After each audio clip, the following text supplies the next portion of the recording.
Hello guys, स्वागत है आप सभी का मेरी लॉ क्लासेस में।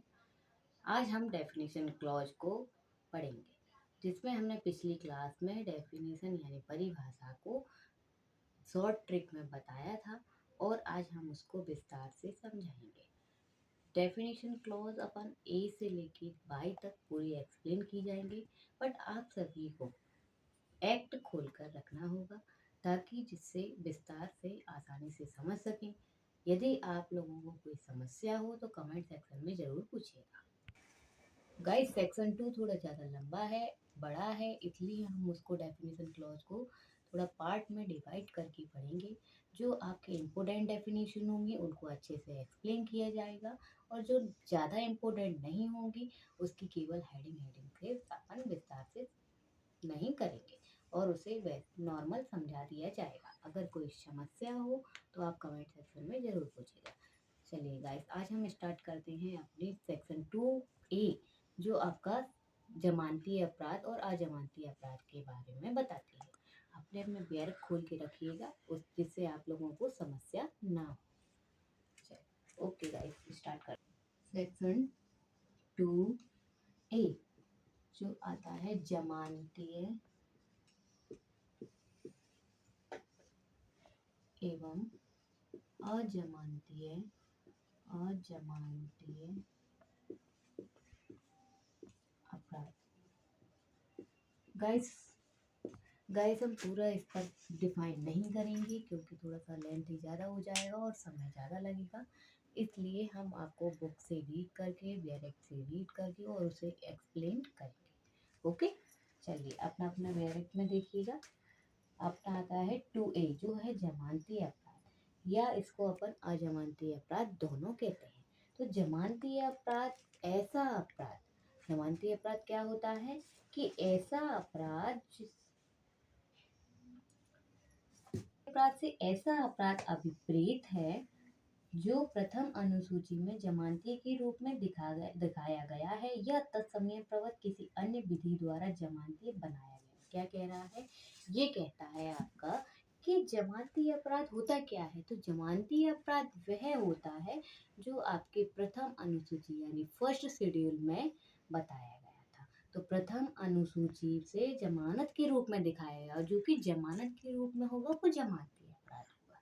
बाकी आपके अन्य जो होंगे वो सभी अजमानती के रूप में दिखाए जाएंगे। ओनली आपका फर्स्ट शेड्यूल यानी प्रथम अनुसूची में जिसे दर्शाया गया है वो जमानती अपराध में गिना जाएगा।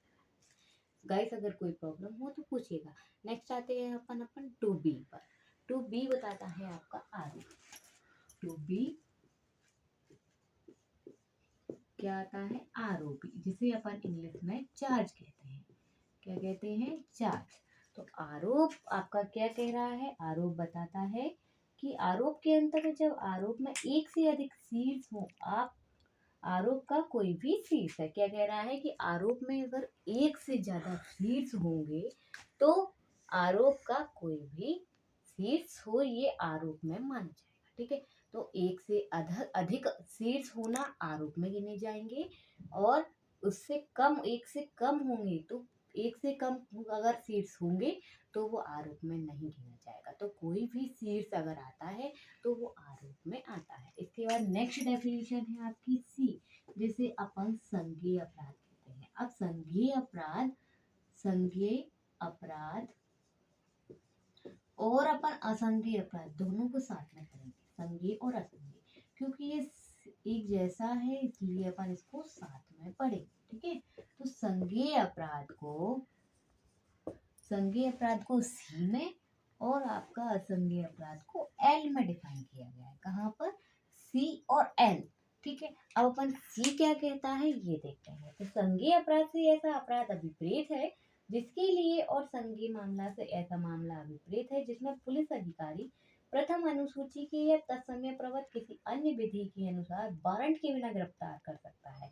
क्या कह रहे हैं कि ऐसा कोई क्राइम, ऐसा कोई अपराध जो पुलिस अधिकारी, जो पुलिस ऑफिसर होता है, पुलिस ऑफिसर फर्स्ट शेड्यूल यानी प्रथम अनुसूची के उसके अन्य विधि के अनुसार अगर कोई वारंट के बिना गिरफ्तार कर सकता है तो वो संज्ञेय अपराध में गिना जाएगा। कौन सा? वारंट के बिना। बट इसमें 2 कंडीशन होती हैं जिससे अपन को समझ आता है क्या कि ये संज्ञेय अपराध है। तो ये कह रहा है कि अगर एफआईआर प्रारंभ हो गई होगी, एफआईआर सॉरी फर्स्ट रिपोर्ट जिसको बोलते हैं अपन फर्स्ट इंफॉर्मेशन रिपोर्ट एफआईआर अगर प्रारंभ होती है और अपराध 3 वर्ष से अधिक का होगा तो वो संज्ञेय अपराध में गिना जाएगा और मजिस्ट्रेट के आदेश के बिना अन्वेषण हो सकता है। किस मामले में? आपका संज्ञेय मामले में। संज्ञेय मामले में क्या हो सकता है? अगर एफआईआर हो रही होगी, एफआईआर प्रारंभ होती है और 3 वर्ष से अधिक होगी तो वो संज्ञेय अपराध में गिनी जाएगी और मजिस्ट्रेट के आदेश के बिना अन्वेषण हो सकेगा। गाइस संज्ञेय अपराध क्लियर हुआ। इसके बाद अपन आते हैं असंज्ञेय अपराध।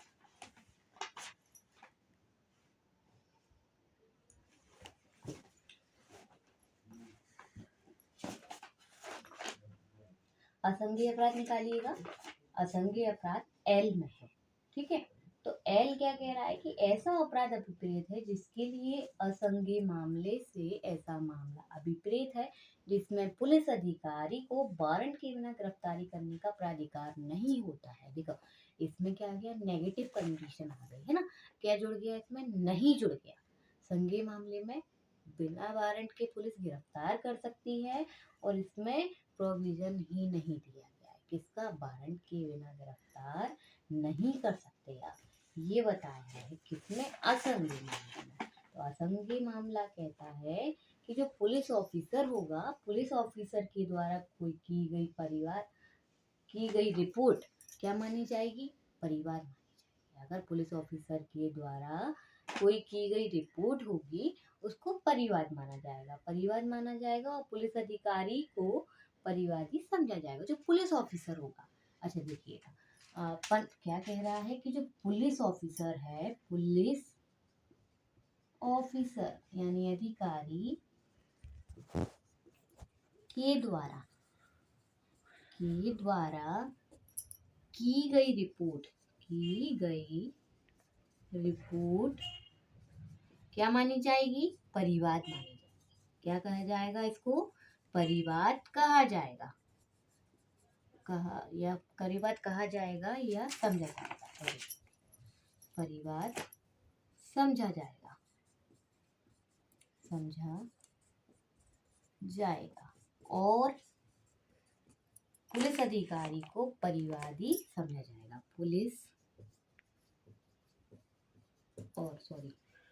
और पुलिस अधिकारी को परिवादी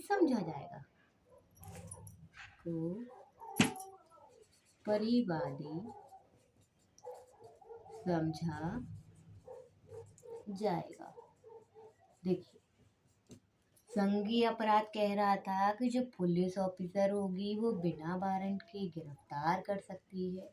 असंज्ञेय अपराध में पुलिस अधिकारी वारंट के बिना गिरफ्तार नहीं कर सकती है और जो पुलिस ऑफिसर के द्वारा की गई रिपोर्ट होगी उसको अपन क्या माने जाएंगे? परिवाद समझाएंगे। और परिवाद को कहाँ एक्सप्लेन किया गया है?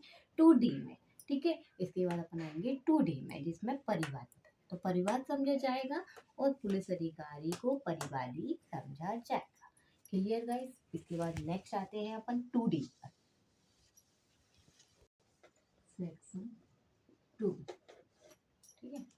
अब अपन आते हैं 2D पर जिसे अपन क्या कहते हैं? परिवाद। चलिए डायरेक्ट में आ जाएंगे सभी लोग। डायरेक्ट की भाषा क्या कहती है ये देखते हैं, तो इसको एक्सप्लेन करेंगे। तो परिवाद कहता है कि परिवाद से संहिता के अधीन मजिस्ट्रेट द्वारा कार्यवाही किए जाने की दृष्टि से मौखिक या लिखित क्या आ रहा है?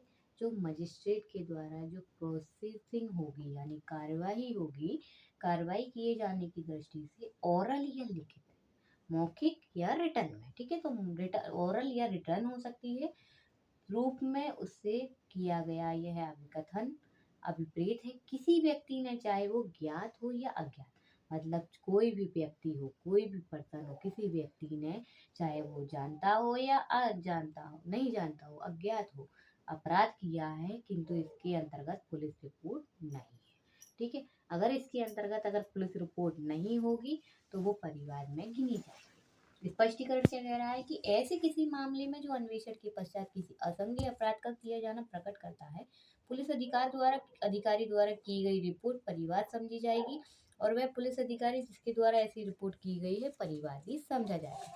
तो चलो, परिवाद कह क्या रहा है? परिवाद ये कहता है कि जो मजिस्ट्रेट होगा, मजिस्ट्रेट द्वारा कार्रवाई किए जाने की दृष्टि से मौखिक या लिखित रूप से उससे किया गया अभिकथन अभिप्रेत है। तो मजिस्ट्रेट के द्वारा जो प्रोसेसिंग होगी, कार्यवाही होगी, वो लिखित या मौखिक हो सकती है, ठीक है। और किसी व्यक्ति ने, चाहे वो ज्ञात हो यानी जानता हो या नहीं जानता हो, अपराध किया होगा तो इसके अंतर्गत पुलिस रिपोर्ट नहीं आती। पुलिस रिपोर्ट किसके अंतर्गत नहीं आएगी? अगर किसी व्यक्ति ने, चाहे वो ज्ञात हो या अज्ञात हो, अगर इसके अंतर्गत अपराध किया है, ज्ञात है या अज्ञात है, अगर अपराध करता है तो वो पुलिस रिपोर्ट में नहीं गिनी जाएगी, ठीक है, नहीं आती है। और ये अपराध के बारे में होती है। किसके बारे में होती है? आपके क्राइम के बारे में। किसके बारे में? अपराध के बारे में। और परिवाद असंज्ञेय मामलों में होता है। प्राय अपराध किस मामले में होता है? आपका परिवार असंज्ञेय मामलों में होता है। ओके गाइस, इसके बाद अपन आते हैं नेक्स्ट, जो है उच्च न्यायालय, जो कि इम्पोर्टेंट नहीं है, बस अपन इसको केवल ऐसे ही थोड़ा सा हेडिंग पढ़ेंगे, ठीक है। उच्च न्यायालय और भारत। इसके बाद इम्पोर्टेंट जो है आपकी जांच है, जी फॉर जांच, ठीक है। तो हाई कोर्ट क्या कह रहा है? हाई कोर्ट यानी उच्च न्यायालय से अभिप्रेत किसी राज्य के संबंध में उस राज्य का उच्च न्यायालय। क्या आ गया है कि कोई भी स्टेट है, अगर कोई भी स्टेट है तो उस स्टेट का हाई कोर्ट आएगा, ठीक है। नेक्स्ट सेकंड पॉइंट कहता है किसी ऐसे संघ राज्य क्षेत्र के संबंध में जिस पर किसी राज्य के उच्च न्यायालय की अधिकारता का विस्तार विधि द्वारा किया गया है, वह उच्च न्यायालय। क्या कह रहे हैं कि कोई स्टेट है, अगर उसमें हाई कोर्ट यानी हाई कोर्ट की अधिकारता का विस्तार किसके द्वारा? विधि के द्वारा किया गया होगा विस्तार, तो फिर वो हाई कोर्ट में गिना जाएगा, ठीक है। थर्ड पॉइंट कहता है किसी अन्य संघ राज्य क्षेत्र के संबंध में भारत के उच्चतम न्यायालय से भिन्न उस संघ राज्य क्षेत्र के लिए डांडिक अपील का सर्वोच्च न्यायालय।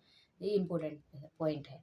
अपन को कितना याद रखना है? केवल सुप्रीम कोर्ट नहीं आता है इसमें। हाई कोर्ट में अपन को क्या याद रखना है? इम्पोर्टेंट है, आप लोग लिख लीजिए अगर नहीं हो तो, कि हाई कोर्ट में सुप्रीम कोर्ट नहीं आएगा, केवल आपका सर्वोच्च न्यायालय नहीं गिना जाएगा। किसमें? High court. ओके, नेक्स्ट आते हैं अपन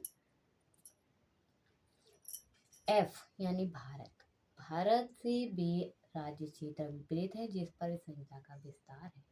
इस संहिता का जिस पर विस्तार है वह भारत में गिना जाएगा। नेक्स्ट आते हैं इम्पोर्टेंट डेफिनेशन है आपकी जांच। जांच क्या कह रहा है कि जांच से विपरीत विचारण से भिन्न ऐसी प्रत्येक जांच को इस संहिता के अधीन मजिस्ट्रेट या न्यायालय द्वारा की जाएगी। तो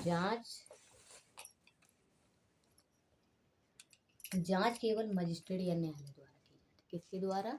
जांच जो है वो आपकी केवल मजिस्ट्रेट या न्यायालय द्वारा की जाती है, पुलिस के द्वारा नहीं की जाएगी, ठीक है।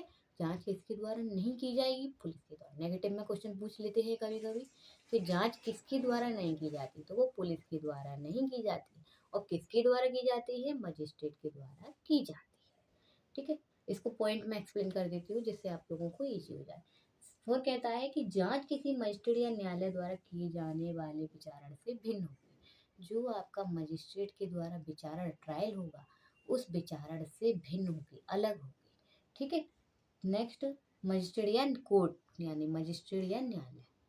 फिर कहता है किसी अभियोजन में आरोप विर्जन से ठीक पूर्व तक की प्रक्रिया एवं कार्रवाइयाँ जांच कहलाती हैं। जो अभियोजन का विर्जन हो रहा है उससे पहले की जो कार्रवाइयाँ होंगी, प्रक्रिया होंगी, वो आपका कार्रवाइयाँ क्या कहलाएगी? उसकी प्रक्रिया एवं कार्रवाइयाँ, उसकी जांच कहलाएगी। गाइस, आज के लिए इतना ही। अब हम मिलेंगे नेक्स्ट वीडियो में, क्योंकि आज हमारा थोड़ा सा स्वास्थ्य खराब है, इस वजह से हम नेक्स्ट वीडियो में अपन मिलेंगे। Thank you.